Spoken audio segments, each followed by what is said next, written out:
So we are about to leave Clifton Eco Beach Caravan and Camping Park.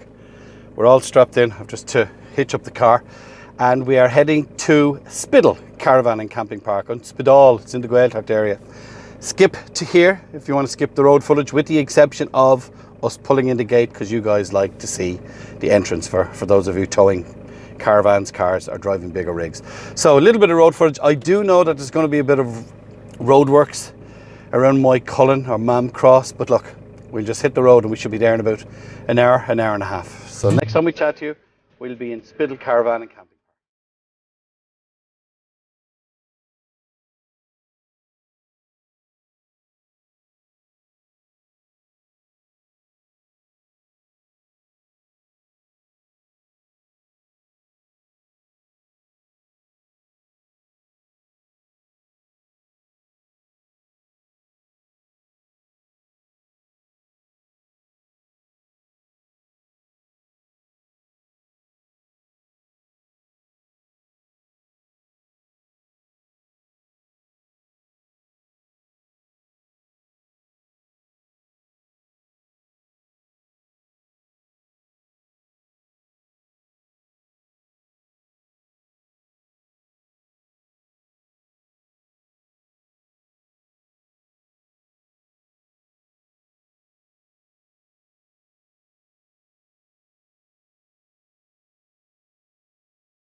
We made it to Spiddal Caravan and Camping Park.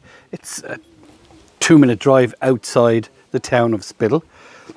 We are paying €25 a night, including electric hookup, for 2 adults and the dog. He comes free. You can see the size of our pitch. It includes the car. It's an extra €2 for children and an extra €5 for an adult. What we'll do is, we've got permission to get the drone up. We'll show you the site from the skies, and then we'll come back and we'll chat about the facilities on site and things to do while you're in Spiddal and staying in the caravan and camping park. So let's get the drone up and we'll take a look around.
Spiddal Caravan and Camping Park. We had a beautiful night last night. The weather stayed absolutely fabulous. It's another beautiful morning. It's 25 to 10.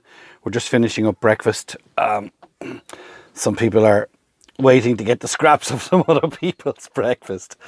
Let's talk about this park. First of all, Spiddal. I think Spiddal is, I'd like to call it a village. Seemingly it's a town, but we only saw the main street. But the beaches are lovely. The harbour is lovely. It's got a Supermax, it's got a Spar, it's got a Centra. That craft centre was really lovely. You've got to check it out. Even if you don't buy any crafts, there's a cafe, there's a music store. So Spiddal is worth a visit. It's only 10, maybe 15 minutes from Galway. So for that alone, one of the selling points I think on this campsite is you're so close to Galway, right? And the beaches and the scenery. The campsite itself, as you make your way in, reception, the girls look after you, sign in. We signed in online, but did pay with our contact list. I did notice in reception some new fuse boards and new wall lights, and we have seen around the park some upgrading going on with new fuse boards where we are, new lights. We noticed walking through the camping pitches some new posts with taps and hoses on it, so they seem to be pumping a few bob back into the campsite. The pitches themselves, if you're a tenter, you're going to love this place. There's plenty of green spaces with or without electricity for tents, and there's plenty of tents here. In fact, there's even 2 tents just pitched beside us. They're little small tents, but they've something to do with a family that's just behind us here in the motorhome, and that's fine. They're not on our spot, but the fields are bright, they're fairly level, so if you're in a tent, you're going to like this campsite.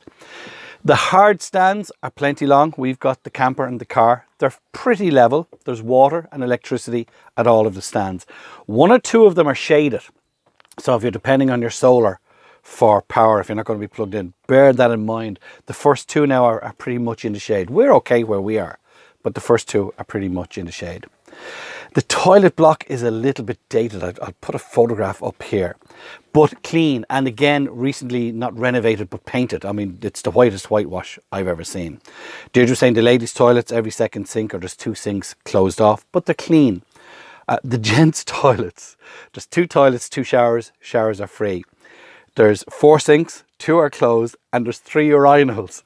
But you can't get to them because there's a table tennis table pushed up against them. So I'm assuming that's for COVID, because there isn't 2 meters between the 3 urinals. I found that very funny.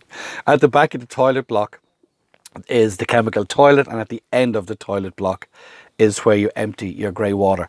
Not great for us because it's not level, so we would actually be parked against the water flowing out, but that's a minor little thing. €25 including electric hookup for us. I think I mentioned that earlier on. £2 for extra children. Now, bins. It's as you saw from the drone footage, it's a big park, but if you're in the tents or if you're in the camping area, there are no bins. I thought bins would have been up by the sanitary block or by the toilet block, but no. You've got to walk 2/3 of the way back out the entrance, and on the right hand side you'll see bins and recycling centre. There is a jar of hand sanitizer, a couple of big wheelie bins, a couple of small wheelie bins for you to split your rubbish. That's probably my biggest negative point on this site, because they are improving it. The pitches are fine. The website, I think I put it up earlier, I'll put it up here anyway. It's Spiddal Mobile Home Park, because there are statics, but they're all sold, and it's a beautiful development. She has none for rent. This is a caravan and camping park for customers in that end of things. That's about it. We've got one more campsite left to go on our holidays, so we'll be packing up here in the next hour or so and heading to, I think it's Lakeside in Clare. Never been there before. We're just going to spend one more night there, and then we're heading home. Thanks for watching the videos. Thanks for joining us on our holidays. He's ever so content waiting there. They're having a stare out competition here, and you know what? Deirdre's going to win, but he will get a bit of grub. Subscribe if you haven't done so already. Click on that bell. Thank you for joining us on our holidays, and we'll talk to you next Friday from the final campsite of our holiday.